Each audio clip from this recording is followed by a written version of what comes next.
sessions you attended first? Anybody want to share? What was your first session? The PowerPoint Live Translator and Lens. Okay. Canva. Microsoft Lens? Yes. Okay. Canva?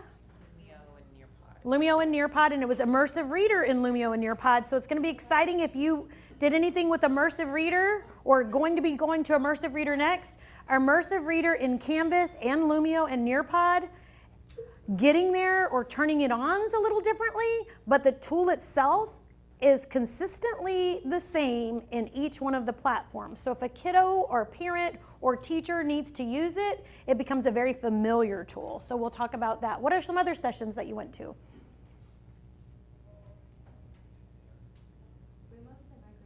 We're traveling together today. All right, herd mentality. We're just all traveling together, right? I love it. Okay, and that's great because now look around when you can't remember something because it was so much that you learned today, you know who to ask, right? What was it that she said? All right, so today we're in here from 10:15 to 11:15. Hopefully we'll end a few minutes early because I like to give everybody a chance to, okay, now you were out of touch for an hour, check your email, reconnect, but I'm going to ask that you stay on task with me today during our session. And everybody's in our CNI course hub course. Nope, we're not going to listen to music again. Okay, so there are 3 tools in Canvas that we're going to learn today. We're going to talk about the language preference selection, the high contrast user interface, and Immersive Reader in Canvas. Again, Immersive Reader is a Microsoft tool. It started off in Canvas years ago, and it has grown to several different places in Canvas, but it also exists already embedded in Lumio and Nearpod. It is a tool in and of itself, but it is built into Canvas, Lumio, and Nearpod. So this is a quote I really liked, and it's from the former CEO of Microsoft, which Microsoft has developed several accessibility tools. Accessible design is good design. It doesn't just benefit those with disabilities, it benefits everybody. It's about removing barriers and providing benefits of technology for everyone. And this always just when I think about this type of thing, I think about my dad who's 75 years old. He's a senior citizen.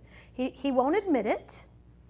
But he is a senior citizen at this point, and he was an auto mechanic, airplane mechanic, and everything was about tools and wrenches when he started working in the 1900s, right? But now he's given up, and he takes his truck to the shop because why? It's all computerized at this point. He can't fix it anymore. Come on in, Brooke. I think we have a chair right up here. That's our chair. We saved it for you. But even you can't apply to work at HEB or Target without going online. Now raise your hand if this is true for you. When you became a teacher, when you went into education, part of your educational philosophy, remember writing that a few times? Part of your educational philosophy, was it to prepare kids for the real world? Hands up if yes, that was part of your educational philosophy.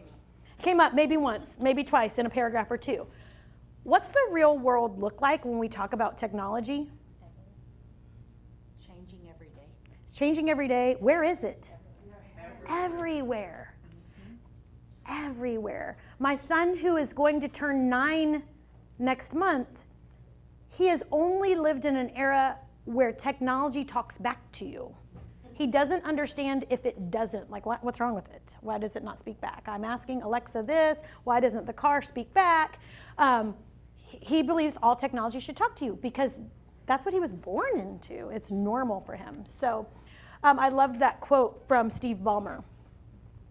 We're going to talk about accessibility, specifically the tools in Canvas. I love this because if you had a session that was totally mind-blowing for a session, like, wow, that was a lot, these tools are very simple to use. Some of them are like a toggle button, turn it on.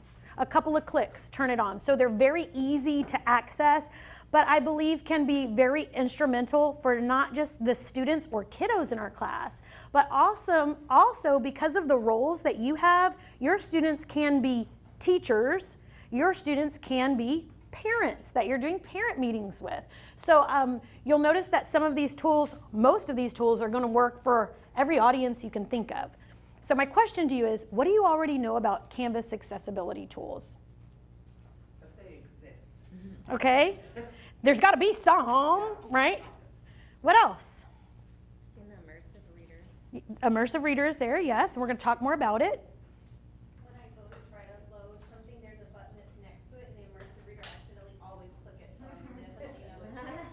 You definitely know it's there, but it's an accident when you click it. So we want to make that a purposeful click, right? Commit to that click. What else do you know? I don't know what I don't know, kind of, right? What are you wondering right now? Why did you choose this session?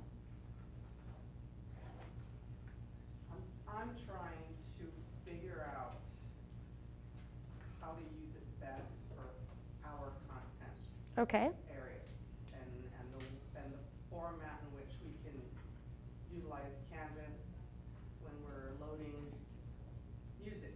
Examples of, like it's a completely different language that I know it's probably not gonna read. So what is it that I need it to do so that the students understand what to do? So as I show you all each tool today, and some of them are super simple tools to use, we have time built in for you to stop, try it, and then think about, how does this work in my work? So we'll have those conversations, and you have so many experts in the room. If you can't think of an idea, raise your hand and we'll help you come up with ideas, right? So that's built in. So what else do we know or are wondering about the Canvas accessibility tools? I'm trying to figure out for teachers what is the most efficient way to arrive at the same resource. So for some teacher it might be this, so I need to be informed on that, but some teachers might be this, and a lot of our work resides in Canvas, so that's the one that I'm not too sure about. So I was like, well, let's streamline. Let's see where I can help us streamline.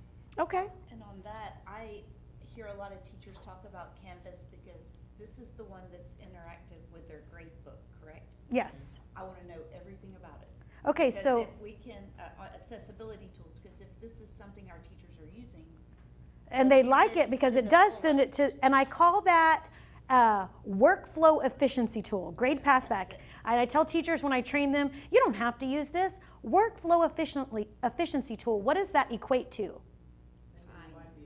Time, right? So grade passback, we will not talk about it in this session, but many teachers, especially, I would say especially in the secondary level, but man, you go to Zavala, and a lot of my elementary teachers over at Zavala, when they learned about that, it puts it in the grade book for them. It is saving them time. So hopefully you'll see why they're using this and then how they can make all this content accessible to everyone, not just our kids with disabilities.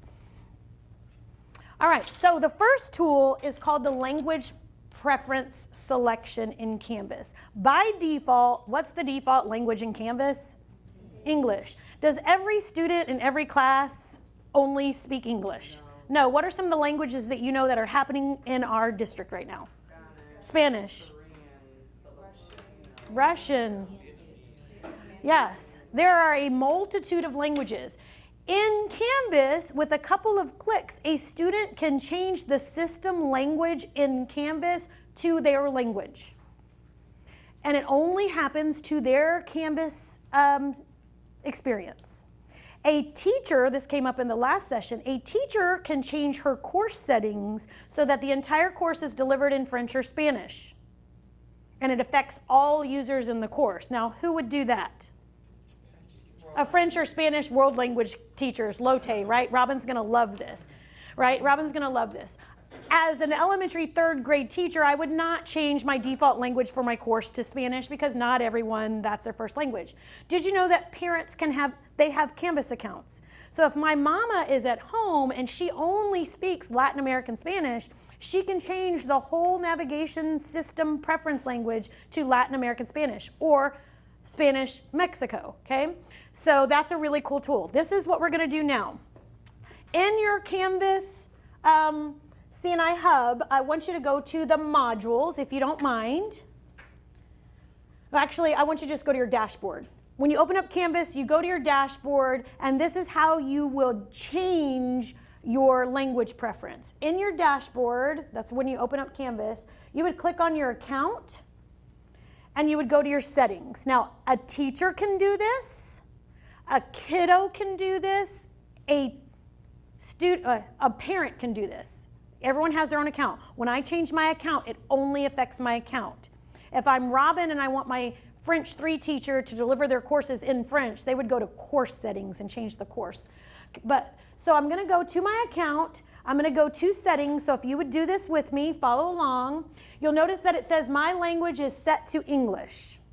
If I come over here to the right side and I click on Edit Settings, I now have a drop-down menu of all of the languages. Go ahead and click on that and scroll down. And it will show you all of the languages that you can change the Canvas user interface to. Now, special note, if I'm a teacher and I design pages, or I'm a curriculum writer and I design pages, assignments, quizzes in English, when I change this button, is it going to translate the information there?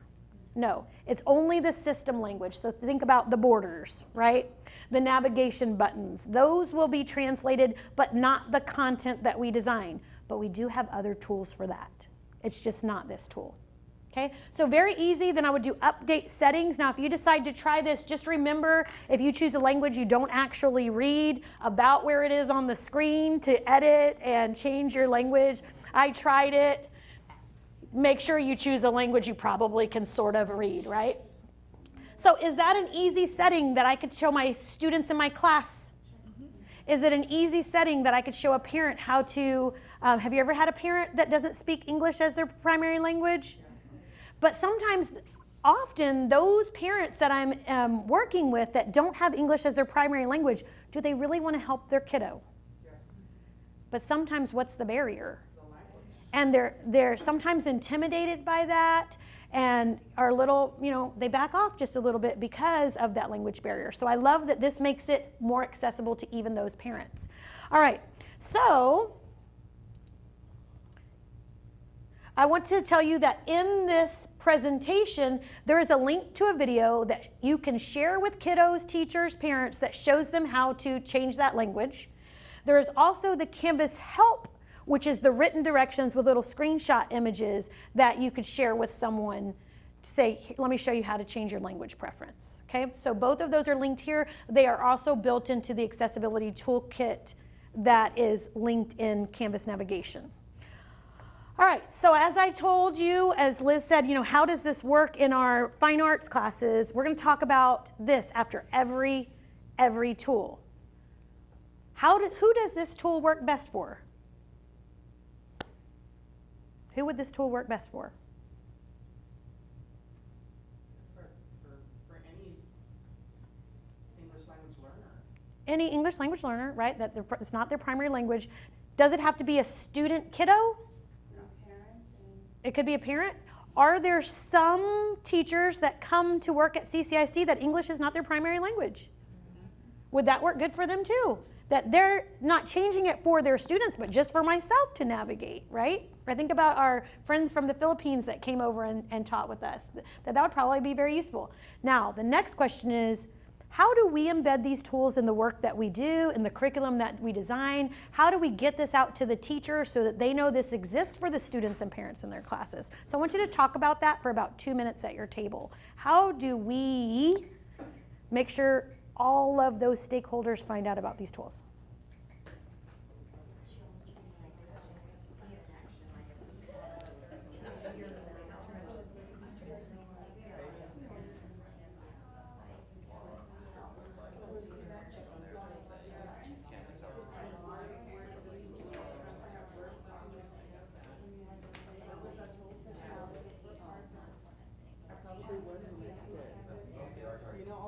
I just realized I didn't know I have a Canvas account as a parent. Oh, you do. Right, where was I supposed to get that information? From the campus. Can they change the setting? Well, do Did you I know about miss it? Class Dojo? Do I you, know what Class Dojo is. do your kids, My children are in Okay. secondary. That's an elementary. were you ever in Class Dojo when they were in lower grades? We weren't here when they were in Oh. grades. So I would say, number one, it should be stuff that's floating around as part of the district. But who's going to have direct contact with you and should tell you, by the way, did you know if you want to help monitor your kid's academic progress, you as a parent, the teacher. Where does that happen? The teacher should tell you that, right? When I'm telling you about what happened. Teachers? Shouldn't they? Because when I do back to school teacher, meet the teacher night as an elementary school teacher, I'm going to tell you when I used Class Dojo, we don't use it anymore. Hey, this is how you get into it. You know, if you want to help monitor your kiddo's academic progress, you can. Okay, so here's another thing. Are you the one who helps with the account if they get locked in? No, there's someone at their campus. As a teacher, though. You should have got an email, I though. was teaching at King. I didn't know that I could parents that they have access. Oh, that's interesting. I can tell you too, as So you should have, as a parent, gotten an email that says claim your account. The email is this long and written at a master's degree level. I'm going to tell you that. That's what I was going to tell you. I remember getting. But if you use your CCISD email as an employee, you won't get it. I won't, yeah, it's different. You have to use your personal email. But yes, the email that you get, think about if you looked at it and went, I had to read it like 4 times.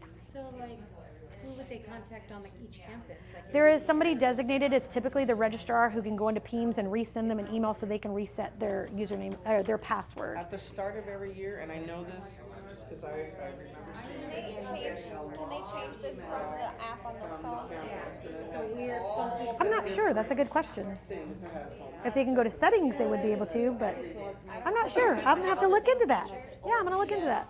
We're in that mindset of do it on the website or do it at a meeting. But when you take it into the community, you know, like in your church, you know how there's that one lady that if you tell her, everybody in the church gonna know by the end of the day. I think our community members, like if we use Okay, so I heard some really great conversations at your tables. The one that was most astounding to me was, wait, I have a Canvas parent account? Who was supposed to tell me about that? And so I said, well, I was an elementary school teacher and we always had meet the teacher night.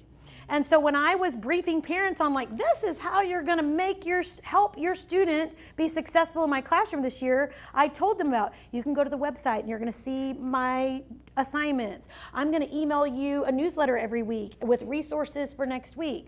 If Canvas existed when I was in the classroom, God, I wished it had, what would I have told them about on Meet the Teacher Night? Here's how you log into Canvas. Parents get an email, this is important. Parents get an email to whatever email address they provide at registration when they register their kiddos. If they are a CCISD employee, they must provide a personal email and not their CCISD email. They won't get it. If they're a mama or a daddy or a grandma or an aunt, whoever that guardian is, they have to provide an email they actually check. So it's very important when I train teachers, I say one of the things you should do at Meet the Teacher Night or beginning of the school year is check eSchool Plus and confirm with each parent, is this the email that you actually actively use and check? And if it is, great. If it's not, get the new one. And if it's hotmama52@yahoo.com, write that down and then give it to your registrar so they can update it. And then that email goes out that says, here's how you claim your parent credentials. Now, to log into Canvas as a parent, home access credentials and Canvas credentials are the same. So if you have home access credentials, you can log in as a parent, they're the same. Home access has actually been pushed into Canvas, and inside the backpack, they can get all of that information now. That's in Home Access Center, okay? So that was aha moment for me when Amy said, how was I supposed to know as a parent? And I'm like, well, I think it's probably all of us to make sure as we encounter parents, like, you know, did you know? But also I think the primary role is the teacher to make sure that that's happening. Okay, any other major aha moments? Yes, sir. Just a question on that too, because I have a daughter in CCISD. Uh-huh. Just use her account, like when I log in, I'll look at your stuff. Well, Acceptable use policy. This is what I tell parents. Sit down side by side with your kiddo and log in, right? Okay. of course. 'Cause I don't remember her password. Right. They change it too often. But do we get a yearly update on that? Like, because it changes like every year, right? Every year before school starts, you should get an email. I say it's very intelligently written. It's very intelligently written that talks to you about claiming your credentials. Now, also, if you have more than one child in CCISD, you can contact the registrar at a campus and register at a campus, and you can have those accounts connected so you don't have 3 different parent logins. But yes, if you... That's another level of. Yeah, exactly. Like, what? Yeah, I don't want to log into 3 different. I want to log into one and you can see all their Canvas courses. Okay, so next tool, speaking of accessibility, I love this one because it is one of the easiest ones to access. High contrast user interface has to do with what the colors look like on the screen. How many of you on your cell phone, you change it to dark mode even when it's not dark outside? Because you just have a color preference for your eyes for whatever reason. High contrast user interface is going to change the way some of the pages and some of the images show up inside of Canvas. I'm going to tell you that when you click on this little toggle switch, it's not mind-blowing, but as you go into certain things, have you ever gone to a website and the font color is so close to the background color, it's really hard for you to read? So this is going to add more contrast in situations like that. Again, there's a link to the video that you could share with parents, students, teachers, anyone who might want to use this accessibility feature, and there's the Canvas help that's written directions with little screenshots. Now let's go back to our Canvas hub. And if you will go to your account button once more, and you're going to scroll all the way down to that little pop-up window, you have the little toggle switch right here. Now, I have high contrast user interface turned on because at this point my eyes are old and I think they're burned out from staring at computer screens too much. So I just have mine on. You can choose to have yours on or off. Basically what it does is it makes a contrast between the different colors on the screen. To me, it is not something that is incredibly crazily noticeable except for in situations where the font and the background were way too close.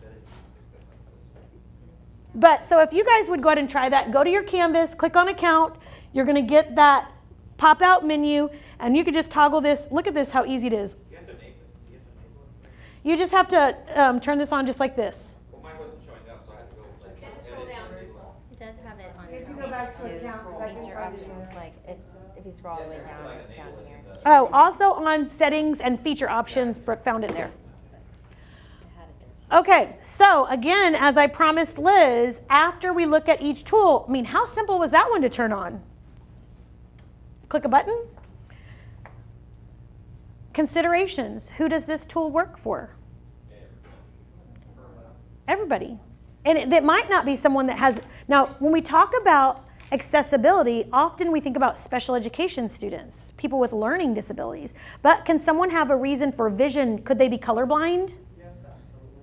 Could this possibly be something that would help a colorblind kiddo, right? Or just someone with who has I don't want to call it a vision disability, but visual impairment. Thank you. That's me because my eyes are almost 50 at this point. And the students are on screens all day long. They are, so they're burning their eyes out too, right? That's what I feel like. I've just burned my eyes out.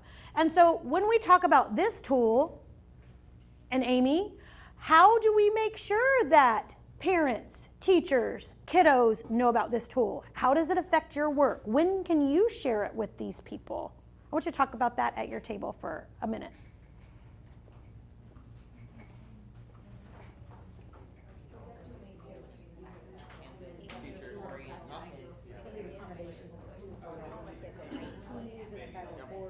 I've had some of the students that need an overlay or need something like that, special things, so maybe, I think being in touch with the students that have special services or Yeah. situations, definitely, The We don't dyslexia specialists went here and they were like, oh,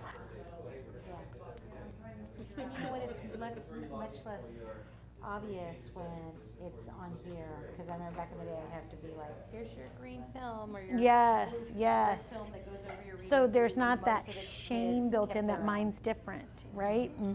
Because they still feel that even if no one shames them in the room. Yes.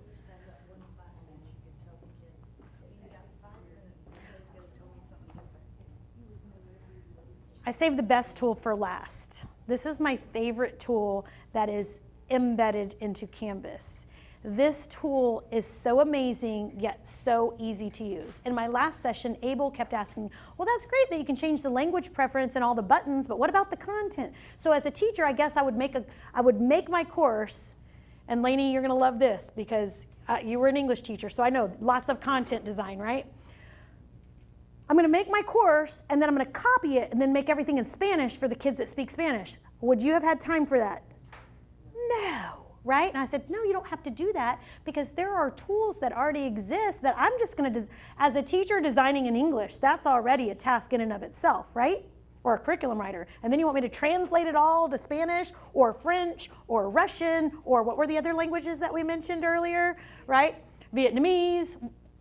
I'd love to, but, you know, workflow efficiency, man, right? So this is the tool. Again, link to a video on how to access it specifically in Canvas, link to the Canvas help, written directions with screenshots with how to specifically access it within Canvas, okay? So think about, who would I share those with? How would I share that with them? How do they know about it so that's not like the end of the school year and like, wow, this really would have helped my kiddo or it really would have helped me. So let me show you this tool inside Canvas. So I asked you guys to go to the Canvas Hub. I'm going to show you first and then I'm going to let you guys try it. I almost didn't let the last group try it because I was so excited. Like I moved on. I said, wait, you guys have to try it because this tool is so awesome. So in the CNI Team Hub, in that first module, you're going to see a page at the very end of that module that says Accessibility in Canvas Test Page. Right there, see it? If you will click on that and then just look up here, I'll show you and then I'm going to let you try it. So Accessibility in Canvas Test Page. Here's some text I pulled from my presentation because this is strictly for demonstration purposes. This could be directions, this could be content, this could be poetry. What could it be thinking about the work that you do? What would you type inside of a Canvas page, right? This image, if you know anything about me, you know that if I could be anywhere else in the world, it would always be on a beach somewhere, right? I don't care what time of the year it is. It's my happy place. This image could be a PDF.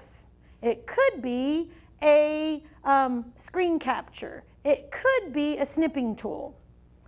But it could be an anchor chart. But if I am visually impaired and I need a screen reader, is the screen reader going to read an image or a PDF? No, but it will read the alt text that you assign to the image. Okay, normally if this is just a decorative image, when I have a screen reader, it would say, beautiful picture of the beach, I bet you wish you were there, or something like that, right? But I have a little bonus quote that I've attached to this image. That's not how you would normally use it, but it is a creative way to use it as a teacher, right?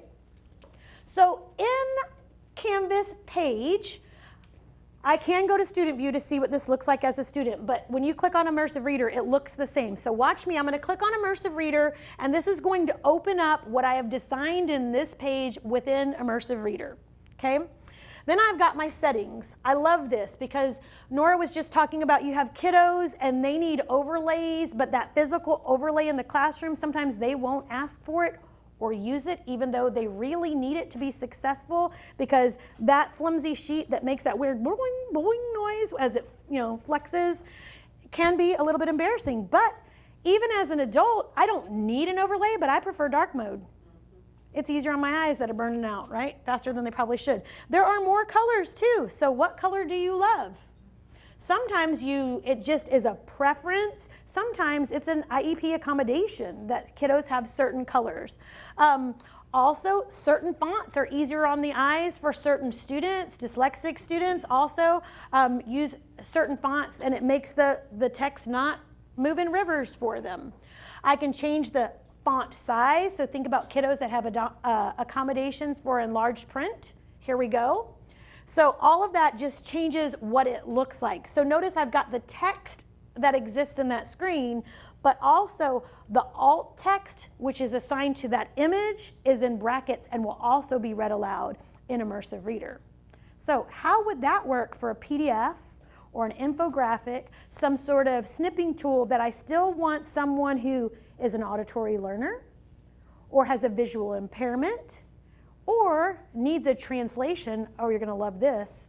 I don't have to design an English course and a Spanish course because I have immersive reader. So when I come to this tool right here, okay, anybody here an English or reading teacher in your heart, right? Do you ever have kids divide words into syllables? Divide your words into syllables, and now let's check it. Here's your checker.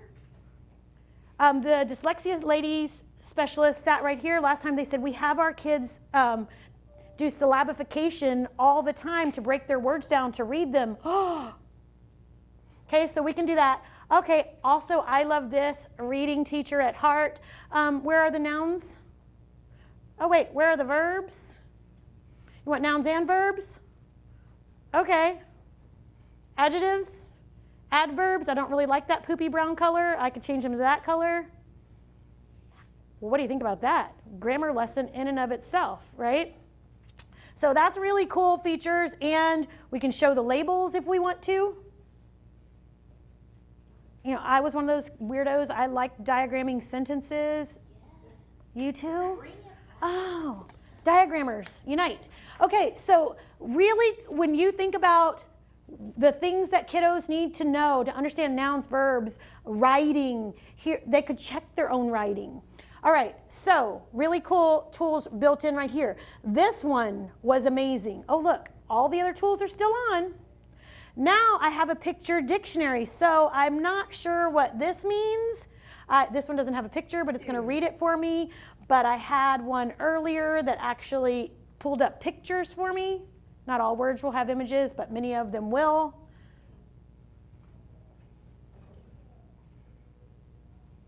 So they can turn around and operate. Depends on how you're using the word, I guess, right? Dictionary definition. So I can turn on or off the picture dictionary, not Pictionary.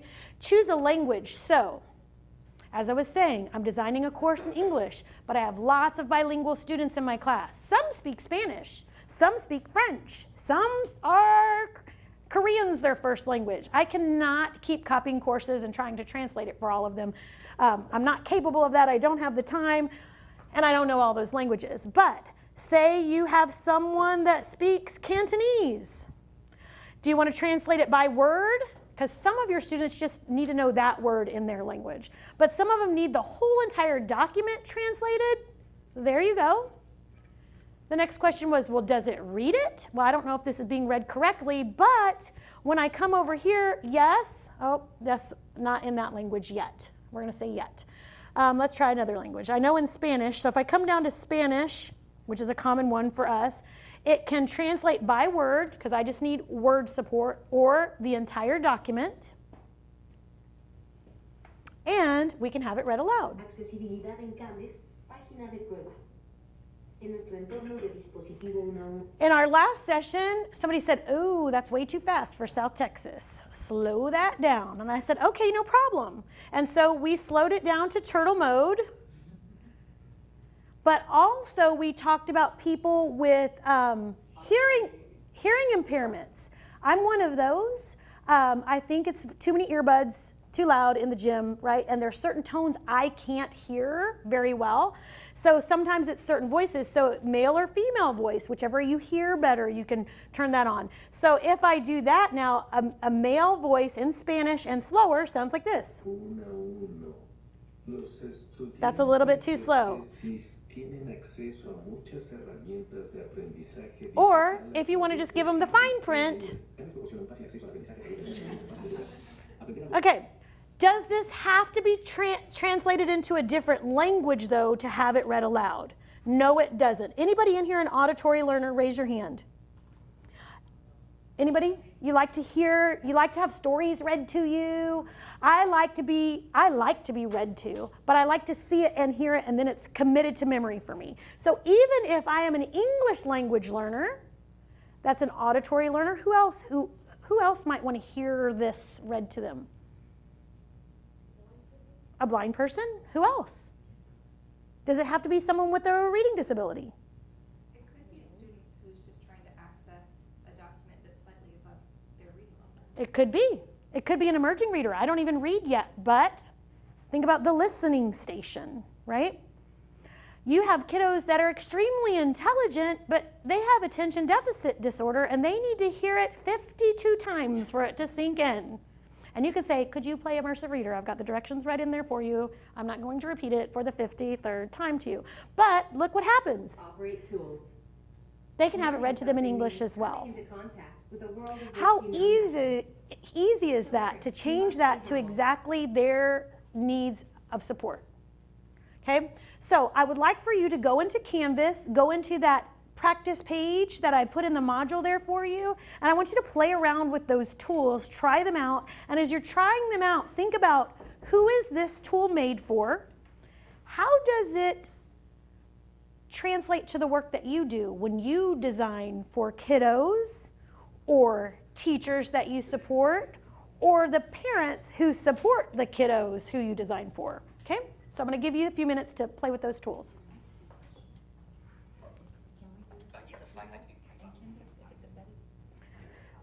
There are certain PDFs that are text readable, but they aren't all. And then it's like, Okay, that's what we're trying to figure out, which one does the best. have you been to Microsoft Lens yet? No, that'll probably be the one. That one is amazing. And if you don't sign up for it, remember the presentation's linked here. And if the presentation isn't enough, you can contact basically anyone in our office and we could work with you on it if you wanted to know more. Does it do like the quizzes that are embedded? Okay. Immersive reader? Immersive, not yet. Okay, excuse me really quickly. Lainey brought up a really good question. She said, is Immersive Reader in quizzes? I'm going to say not yet, because originally Immersive Reader was only in Pages in Canvas. Right now, pay attention, it's in Pages and Assignments and Course Home Pages and the Syllabus page. It's not in quizzes yet. Is it on the phones, available on phones? Immersive Reader? I don't know. That's a good question. And I feel like, is there one of the other tools that I'm gonna learn about that would read words in a PDF? Like I think the Google or the iPad. Like Mm-hmm. if there's words, because this one is just like, Mm-hmm. I think Chromebook has it. yeah, I went to that one. It's like we were trying to get that one to Melissa doesn't. Yeah, well, she's not here. But So, like it was reading things on the page. I'm just thinking of like. and most of the kiddos, they have the Chromebooks, one-to-one. We're there. They said also dictate for you. Yeah, that was we were trying that. When you can do that even in Google Docs, speech to text, and then you just go in and kind of edit. We figured that one out this year. When kids were like, it's not enough time to type the story. We said, just dictate it and tell the story. So in Canvas, there's also the media tool where they could record audio or video. And you think they all are YouTubers and Snapchatters, and it's how they communicate. So sometimes you're going to get some really good answers from them just in the media tool inside the rich content editor. And it's fun. I always just limit them only 1 minute. Because if you have Brandey in your class, I'm going to talk for 30 minutes and you don't want to watch it. You don't want to watch 30 minutes.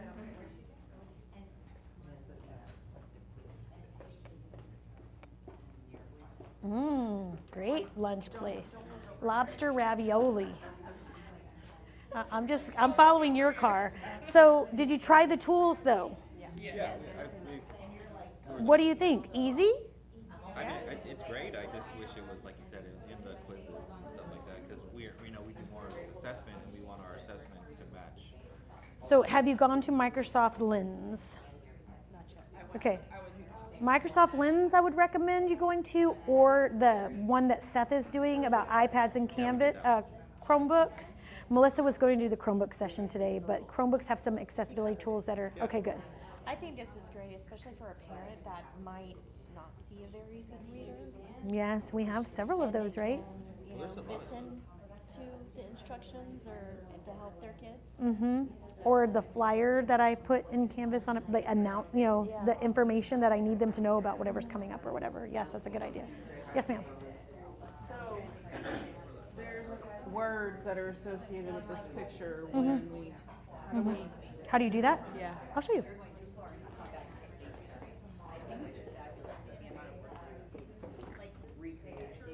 Okay, so lots of good ideas about how this can help parents support their kiddos. I had a great question. I love that there's text associated with that image, which could be an anchor chart or a screenshot or a science diagram, a graph, right? But I need it to be read aloud. Let me show you how we do that. So in this page that I'm going to go back to, I have an image. Typically, you wouldn't have a picture. You would click on decorative image and say picture of the beach, right? Calm seas. So I'm going to show you how you actually put the alt text if it was an infographic or a screenshot or some sort of diagram. When I click on the image in Canvas, you get this option right here, image options. And then when I click on that, I get this pop-out screen. This box right here, 120 characters. So you might have a few images that I learned 120 characters because I actually had a longer quote. But this will then read aloud whatever you put here. So if you think about, if it's only a decorative image, the beach, picture of the beach. But if it's a graphic organizer, an infographic, a screenshot, a diagram, it could be it could say diagram of the water cycle, right? So then I know that's what that is, that I'm blind, I can't see it, but that's what it is. You might want to be, as descriptive as you can there, but you might have the image in separate pieces if it's very important, especially if you're designing for someone in your class definitely needs that support. So that's how you get the alt text there. Whenever you put an image, you click on image options, and then this tool wizard pops out. In case you were wondering, that was a great question. Thanks, Amy. All right, so going back here, I let you guys try Immersive Reader considerations. Remember I said we're going to stop after every tool. How does this apply to the work that I do? Who needs this tool? So who are the people that need to know about Immersive Reader? Teachers, counselors. Why counselors? When they're commenting with students, whether it's about their course requests, things like that, description.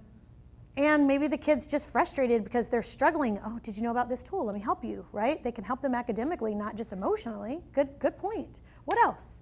Who else? Support teachers, yes. Those paras that come in and help kiddos in the classroom, without a doubt. Did you know about this? Let me help you. How do we embed these tools? This one's already embedded into Canvas. It's built in, so I don't have to do anything. It's already there. But how do I make sure kids, parents, teachers know about this?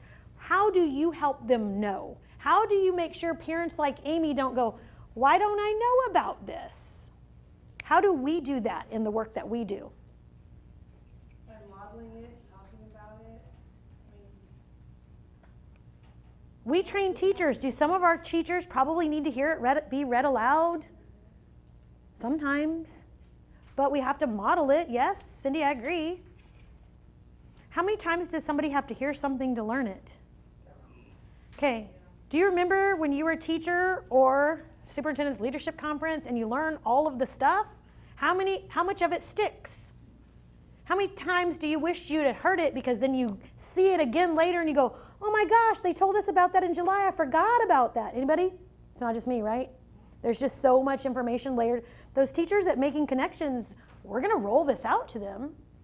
But then when we go visit them in a campus, September, October, they go, oh my gosh, I forgot about that. And they've had kids that have needed it for 6, 8, 9, 10 weeks already, right? So how can we all be supportive? Because most importantly, who needs to know about these tools? The kiddos or the teachers or our bilingual parents, or not necessarily bilingual parents, parents who don't read well. That was a great idea. Not all of our parents are fully literate, right? But they're sending their kiddos to school. They're trying to do best by their kiddos, and they're trying to help. So all great considerations. So this is important too as we go forth in the work that we do. This is not built into Canvas, but it's mentioned when you start looking up accessibility in Canvas and searching it. Universal design for learning. And how do I need to make sure that when I am designing content, I keep certain things in mind so that these tools work well? There is a course, in case you need something to do to help renew your certificate or any of that independent learning, an info-based resource, which is also formerly known as Who Knew It, that is all about universal design. It would be a great thing to consider before curriculum writing starts because you want to make sure that what they design, all of these accessibility tools do work well in. There is an accessibility checker built into Canvas. Did you know that? If you haven't used it, let me show you. Right here, when I am in a page and I am editing, at the very bottom of the rich content editor, you have this little image right here, and it will check for any accessibility issues, including font that's too small, there's not a big enough contrast because you use light yellow on a white background. If there is an image that doesn't have alt text, it will let you know. If your alt text has too many characters, it also lets you know. So once you correct all those accessibility issues, then you get 3 party balloons and you move on to That would be a great thing for curriculum writers or as you're designing certain things in Canvas for them to know. So here's where we think about this now. What's something you learned today? Think about that. And then how does it apply to what you do? So I call it the goes and the woes, like, whoa, I learned this and I can't wait to go do it. And then there's the woes, like, whoa, that was good, but I'm still wondering, I want to know more. Whoa, how can I get somebody to come talk to me about this? Because there's a little bit more that I'm wondering. So I want you to talk about that at your table, your goes and your woes.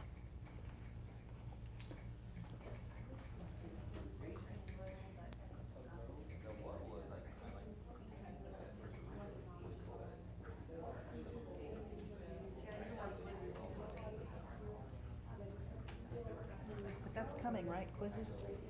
Well, I'm hoping. I don't have a timeline for it, but originally it was only in Pages a couple of years ago, and it just keeps growing. In Quizzes, we do have the media tool, which a lot of teachers really like that. Yeah.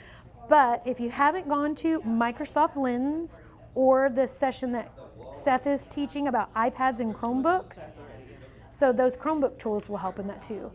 My elementary school teachers will use the media tool and record audio or video for their kiddos. I really preferred that they use video because if you have kiddos that they need it to be read, often they need to see your lips talking too. So, and I try to model that for teachers, and you don't have to be a totally produced video. It could just be me. I'm just the teacher. I'm hitting record. You know, I don't need to go to glamour shots. It's just record and go. Well, because some get hung up on that. Like, no, just be you. Record. Your kids love you, and they're gonna love you that you. Yeah, just record. Yeah, glamour shots. Similar things in different areas, and just knowing, we talk about like kids having access to, doing like online testing. And like it doesn't have to just be in a report, it can be in Canvas, because no matter what tool you're in, the features are still the same. So this is just one more area in Canvas where you can use your immersive reader. You can use, there's other tools that do it, they kind of work similarly, but knowing, that, because we were talking. It's just a comfortable button. Right. No matter where I'm at, I know somebody can read to me, right? Well, but it's also about knowing what to create that can be read. That's the thing I think that we need to make sure teachers understand. Like, if I can use this, I can only use this with these items. Because a lot of the items that are in Canvas already are not usable with immersive readers. So that could be like a barrier Yes. in this for teachers, knowing what, like, if they were to pull up almost anything they have. I was starting to go in courses and look around. Not a lot is available. In Microsoft, in the immersive reader, in Canvas. Yeah. So that's where that universal design course is really a good thing to understand when they're designing out their own content. It's also a really good design for curriculum writers to understand that universal design. Like how do we make content that's accessible through accessibility tools? Yeah. Going forward, we can't remake everything. No, yeah. But there are tools that can access those things. Well, yeah, and then I'm thinking, like, again, curriculum writing, like this, again, I would need to sleep on all this, but like, Yeah. think of curriculum writing, like, if I'm gonna pull out to use my LTI, like, to pull out and go to that fluency passage that I don't need to rebuild in here, so, like, when to use it, when to not use, or when to. So that's where it's good. I like the way you're thinking. That's also why we created that comparison chart, like which works where. Does this work in an iPad? Does this work in a Chromebook? Where do these things work? So check out that comparison chart. I'm looking at it right now, and I would like more to see, like, does it work with the PDF? Does it work with the image? So you know where we have that button that I put in that said feedback? Please send that feedback. Please send. Yes. Okay. If you could have your attention right up here. We've got just a couple minutes left, and I want to make sure that we stay on track. Don't forget that inside the accessibility toolkit that Cary showed you this morning, that there is that button for feedback.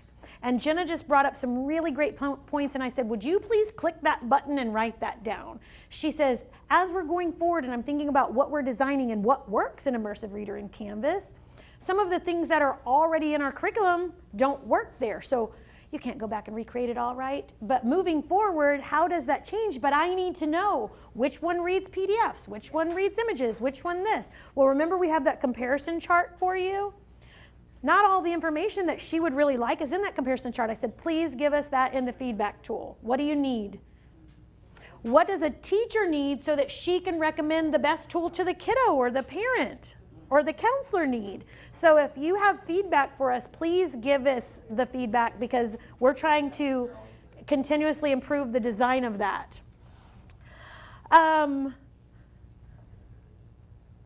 So I loved this quote as I was making my presentation for you all.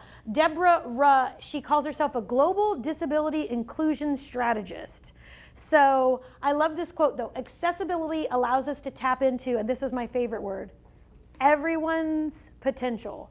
Not just our students that are in special ed, not just our bilingual students, not just our pre-K students that don't read yet, or our auditory learners, or our kids with visual impairments, and not just our kids. Our teachers, the mamas and daddies and grandmas and grandpas that are trying to help the whole community, all of our stakeholders. So we want to make sure that we make sure everybody knows these tools so that number one, we design content that becomes accessible, but also the content that we have, we know which accessibility tools gives them that potential, right? We can access that potential. Are there any questions, any special comments? So if you would like more support on any of these tools, you can contact anyone in our office. If you have specific questions as you're still milling over, wait, Canvas parent account, a Canvas parent account. If you're still stuck on that, please reach out to our office. We are happy to help you with any of that information. Your next session, I believe, starts at... Another time I can 11:25, so you've got 20 minutes. So check your email, go to the restroom, get a snack, hydrate. I'm going to be here, so if you have questions for me as far as anything else that we covered today, please feel free to ask. And thank you for choosing my session and staying on task with me and being fully engaged. I totally appreciate that. Thank you.